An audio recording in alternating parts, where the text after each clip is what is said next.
வணக்கம். நான் உங்கள் கோடங்கி. டாப் ஸ்டார் பிரசாந்த் நடிப்பில் சமீபத்தில் ரிலீஸ் ஆன படம், 9ஆம் தேதி ரிலீஸ் ஆன படம் அந்தகன். பெரும்பாலும் ரீமேக் படங்கள், இது ரீமேக் படம் தான். அந்தாதுன்னு சொல்லி ஹிந்தியில் வந்த படம். ஆயுஷ் குரேமான் நடித்த அந்த படம். அந்த படத்தை அப்படியே கொஞ்சமும் பெரிய விஷயங்கள் எதுவும் சேஞ்ச் பண்ணாமல், ஹியூமர் மட்டும் லைட்டாக உள்ள வச்சு இயக்குனர் தியாகராஜன், அதாவது பிரசாந்தோடைய அப்பா, அவரே இந்த படத்தை தயாரிச்சிருக்காரு, அவரே இயக்கியிருக்காரு. இந்த படம் ரொம்ப நீண்ட நாளா ப்ரொடக்ஷன்ல இருந்துச்சு. ஆனா நீண்ட நாள் ப்ரொடக்ஷன்ல இருந்த மாதிரி தெரியாத அளவுக்கு ஒவ்வொரு முறையும் ஏதாவது ஃபெஸ்டிவல் வரும்போதும் என்ன விஷயங்கள் வந்தாலும் இது இமீடியட்டா மீம் கிரியேட்டர்களுக்கு வசதியா வந்துகிட்டே இருக்கும். லைவாவே இருந்துச்சு இந்த படம். ரொம்ப நாள் இந்த படம் ஏன் அண்டர் ப்ரொடக்ஷன்ல இருக்கு அப்படின்னு சொல்லி எப்படா ரிலீஸ் பண்ணுவாங்க. ஏன்னா இப்போ டாப் ஸ்டார் பிரசாந்துக்கு அடுத்து திருப்பியும் கம்பேக் படமா இந்த படத்தை பார்த்துட்டு இருந்தாங்க. இந்த படம் அப்படி அண்டர் ப்ரொடக்ஷன்ல இருக்கும் போதே அவருக்கு இன்னொரு வாய்ப்பும் கிடைச்சது. அது விஜய் கூட சேர்ந்து நடிக்கிற வாய்ப்பு. அந்த நம்ம வரப்போற கோட் படத்துல அவர் விஜய் அவரோட சேர்ந்து பிரசாந்தும் நடிக்கிறாரு. அவர் கூட சேர்ந்து நம்ம மோகன், பழைய மைக் மோகன் சொல்லப்படுகிற கோகிலா மோகனும் அதில் நடிச்சிருக்காரு. பிரபுதேவா நடிச்சிருக்காங்க. இப்படி பல விஷயங்கள் கோட்டுக்காக எல்லாரும் வெயிட் பண்ணிட்டு இருக்கிற கேப்ல படம் முடிஞ்சிருச்சு. இந்த படத்தை இப்ப ரிலீஸ் பண்ண போறாங்க அப்படின்னு சொல்லும் போது ஒரு தகவல் வந்துச்சு. இது 15ஆம் தேதி இந்த மாசம் 15ஆம் தேதி இந்த படம் ரிலீஸ் ஆக போகுது அப்படின்னு சொல்லி அறிவிச்ச அந்த மாதிரி ஒரு தகவல் எல்லாம் வெளியில பரவுச்சு. அதிகாரப்பூர்வ அறிவிப்பு வரல. அதே 15ஆம் தேதி விக்ரமோட தங்கலான் படம் வருது. அப்புறம் நம்ம அருள் நிதியோட டிமாண்டி காலனி பார்ட் 2 வருது. அப்புறம் ரகு தாத்தான்னு கீர்த்தி சுரேஷ் நடிச்ச படம். இந்த படங்கள் எல்லாம் வரும்போது அந்தகனும் அது கூட ஓடுது. கிட்டத்தட்ட ஒரு 4 படம் 15ஆம் தேதி மோத போகுது. ஸோ தியேட்டர் கிடைப்பதெல்லாம் பயங்கர சிக்கல் இருக்கும். பெரிய படமா அது ஆஸ்கார் லெவல்ல யோசிக்கிற படம் நம்ம விக்ரம் நடிச்ச படம் தங்கலான். இதுக்காக தியேட்டர்ஸ் நிறைய ஒதுக்கிடுவாங்க. டிமாண்டி காலனியை ரெட் ஜெயின் ரிலீஸ் பண்றதுனால அவங்க தியேட்டர்ஸ் நிறைய எடுத்துப்பாங்க.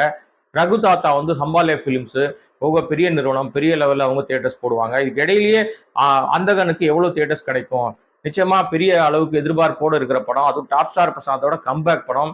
செகண்ட் இன்னிங்ஸ்ல அவர் ஆட போற முதல் ஆட்டம், இதுல எப்படி அவருடைய ஆட்டம் இருக்கும், எப்படி மக்கள் வரவேற்பு, ரசிகர்கள் வரவேற்பு இருக்கும். டாப் ஸ்டாருக்கு என்னைக்குமே இருக்கிற அந்த ரசிகர்கள் குறையாம இருக்கிறது அவர் எங்க சோசியல் மீடியால என்ன பண்ணாலும் ஆக்டிவா இருக்கா. அந்த ரசிகர்கள் தொடர்ந்து அவருக்கு இருந்துகிட்டே இருக்காங்க. எல்லாரை விட சீனியர் ஆக்டர் அவரு.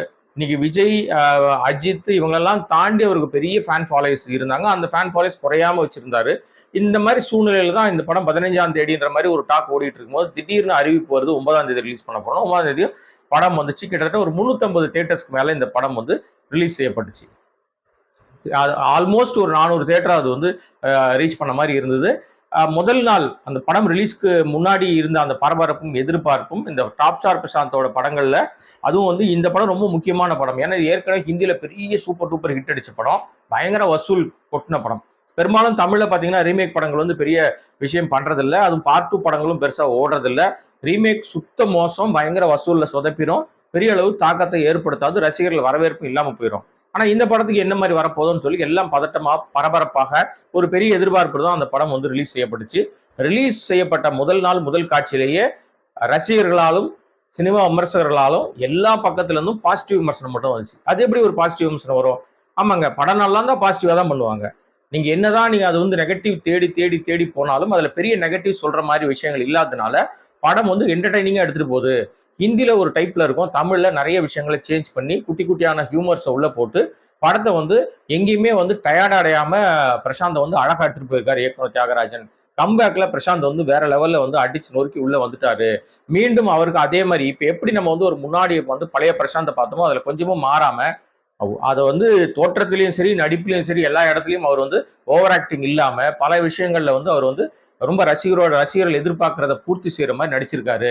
நல்லாவே இதுல அவருக்கு பர்ஃபார்மன்ஸ் கை கொடுத்துருக்கு. அவரோட சேர்ந்து ஸ்பேஸ் நடிக்கிறதுக்கு பல நடிகர்களுக்கு வாய்ப்பு கொடுத்துருக்கு. பெரும்பாலும் பாத்தீங்கன்னா பிரசாந்த் படங்கள்ல பிரசாந்த் பிரதானமா தெரிவாரு, மற்றவர்கள்லாம் குறைவான விஷயங்கள்ல போகாமன்னு ஒரு குற்றச்சாட்டு முன்னாடியே இருக்கும். ஆனா இந்த படத்தை பொறுத்த வரைக்கும் அப்படி எதுவுமே சொல்ல முடியல.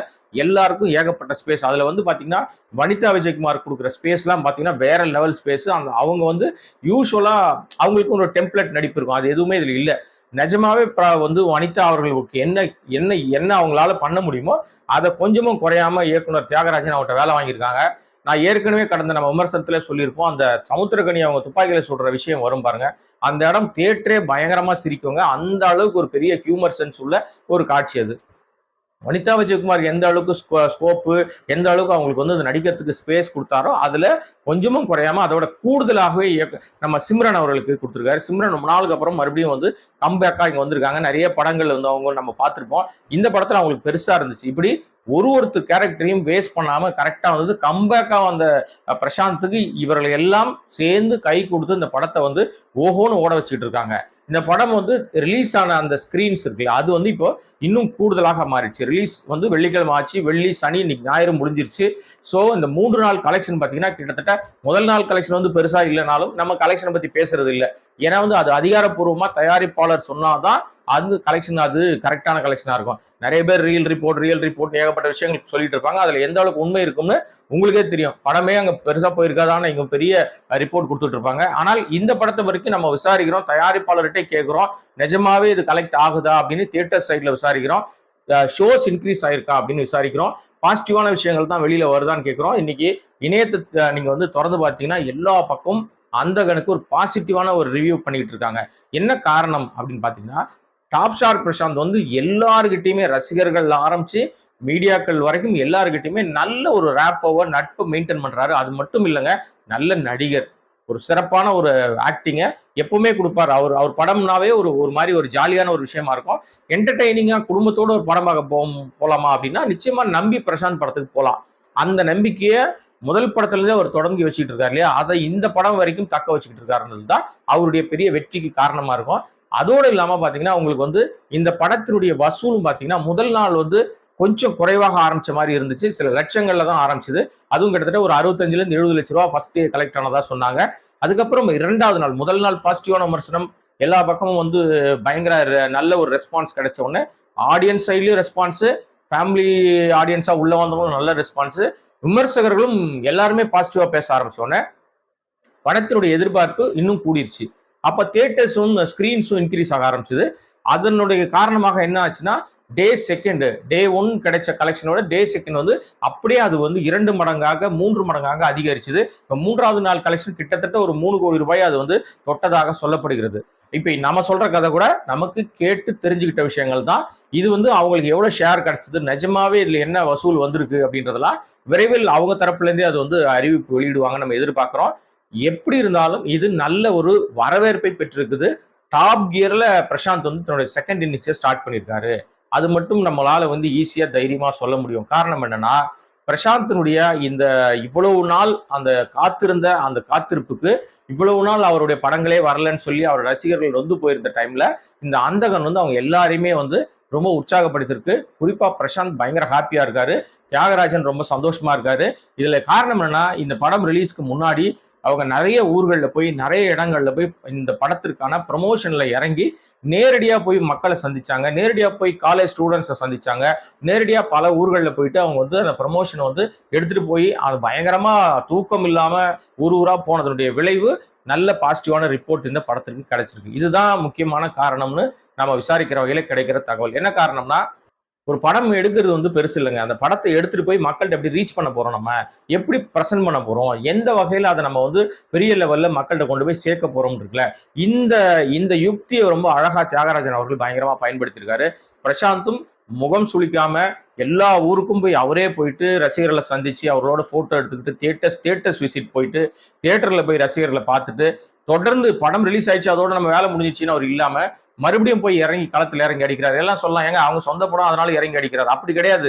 நீங்க சொந்த படமா இருந்தாலும் நீங்க மக்களுக்கு பிடிச்சாதான் அந்த கதை பிடிக்கணும், அதில் நடிச்சிருக்க நடிகருடைய நடிப்பு பிடிக்கணும், அந்த படம் வந்து பாக்குற மாதிரி இருக்கணும். இதெல்லாம் இருந்தாதான் சொந்த படமா இவ்வளவு ப்ரமோஷன் போட்டா கூட படம் வந்து பெருசா பேசப்படும். இவங்க எல்லாம் கை கொடுத்துருக்கு, கூடவே ரசிகர்களுக்கு அந்த படம் பிடிச்சிருக்கு.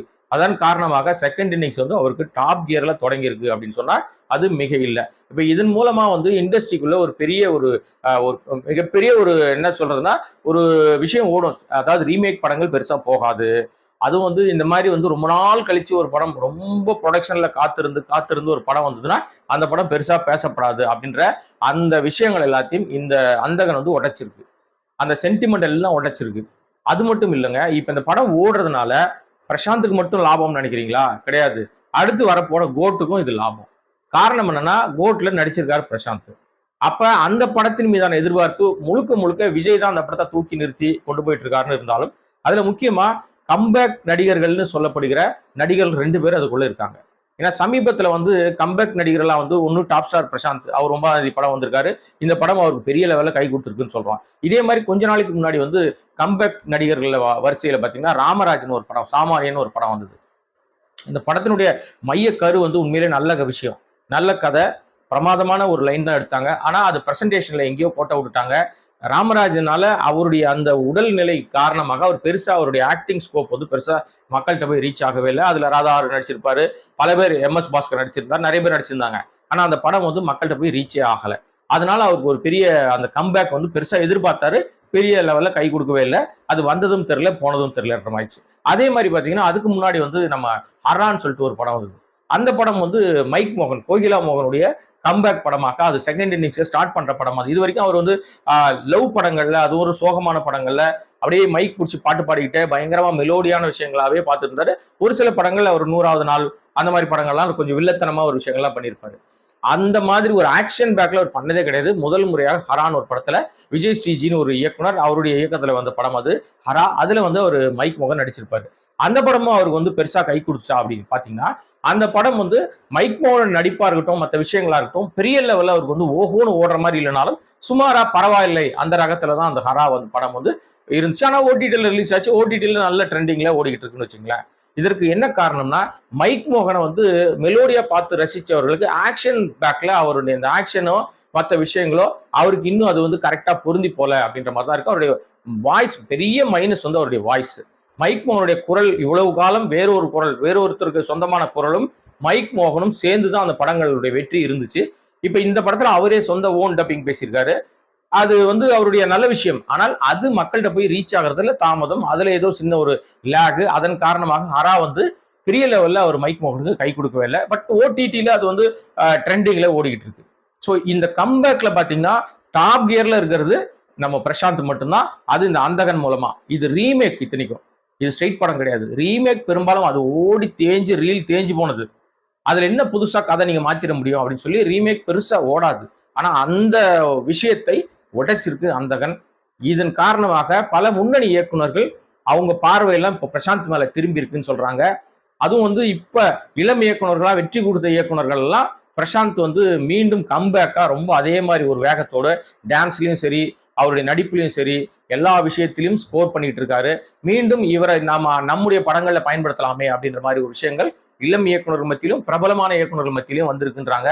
அப்ப இந்த இயக்குநர்களோடு பிரசாந்த் மீண்டும் அணி சேர்த்தாலோ, அவருடைய கூட்டணி அமைச்சாலோ, மீண்டும் அவருடைய செகண்ட் இன்னிங்ஸ் வந்து வேற லெவல்ல இருக்கும். பட்டைய கலப்போம். டாப் கியர்ல போன பிரசாந்த் இன்னும் அப்படியே அடுத்த கட்டத்தை நோக்கி நகர்ந்துருவாரு அப்படின்னு சொல்லி எல்லாரும் எதிர்பார்க்கறாங்க. நம்மளும் அதை தான் எதிர்பார்க்கறோம்னு வச்சுங்களேன். அவரே ஒரு பேட்டியில சொல்லியிருந்தாரு, நீங்க வந்து யாரோட இணைந்து பணியாற்றணும்னு ஆசைப்படுறீங்கன்னு சொன்னா, அவர் வந்து நம்ம லோகேஷ் கனகராஜ் இல்ல நெல்சன் மாதிரியான இயக்குநர்களுடைய அந்த அவங்க கதை சொல்ற விதம் வந்து ரொம்ப இன்ட்ரெஸ்டிங்கா இருக்கும்ன்ற மாதிரி பேசியிருந்தாரு. ஒருவேளை நாளைக்கு என்ன நடக்கும்ன்றது நமக்கு தெரியாது இல்லையா? பிரபலமான இயக்குநர்கள், நல்ல கதையோடு இருக்கிற இயக்குநர்களுடைய பார்வை பிரசாந்த் கிட்ட மறுபடியும் திரும்பிச்சுன்னு சொன்னா, இந்த இன்னிங்ஸ் இப்ப ரன்வேல வந்து டேக் ஆஃப் ஆகி பறக்க ஆரம்பிச்சிருக்க இந்த விமானம் வந்து பரபரப்பா ஓடும் அப்படின்றது எந்த மாற்று கருத்து கிடையாது. காத்திருப்போம். இந்த கலெக்ஷன்லயும் சரி, கிட்டத்தட்ட வந்து 3வது நாள், இப்ப 4வது நாள் கலெக்ஷன் இப்ப அடுத்து 15ஆம் தேதி வரைக்கும் பட்டையை கலப்புறதுக்கு வேற படங்கள் எதுவும் இல்லாததுனால, படங்கள் வந்திருக்கு 2ஆம் தேதி நிறைய படங்கள் ரிலீஸ் ஆயிருக்கு. ஆனா எல்லா படத்தினுடைய வசூலையும் முறியடிச்சுட்டு இப்ப வந்து டாப் கியர்ல போயிட்டு இருக்குது வெறும் அந்தகன் மட்டும்தான். இந்த அந்தகனுடைய கலெக்ஷன் வந்து இன்னும் ஒரு நாள் அடுத்த நாள் என்ன வருது, இது ஓடி முடிக்கிற காலகட்டத்துல இது எவ்வளவு தூரம் ரெவென்யூ வந்து கிடைச்சிருக்கு, அவர்களுக்கு எவ்வளவு தூரம் மகிழ்ச்சியை கொடுத்துருக்கு அப்படின்றதெல்லாம் அடுத்த சில வீடியோக்கள்ல நம்ம சேர்த்து அவங்களோட எல்லா விஷயங்களும் தெரிஞ்சுக்கிட்டு மீண்டும் உங்களை சந்திச்சு சொல்லுவதில் மகிழ்ச்சி அடைகிறேன். மீண்டும் ஒரு நல்ல விஷயத்தோட சந்திப்போம். நன்றி, வணக்கம்.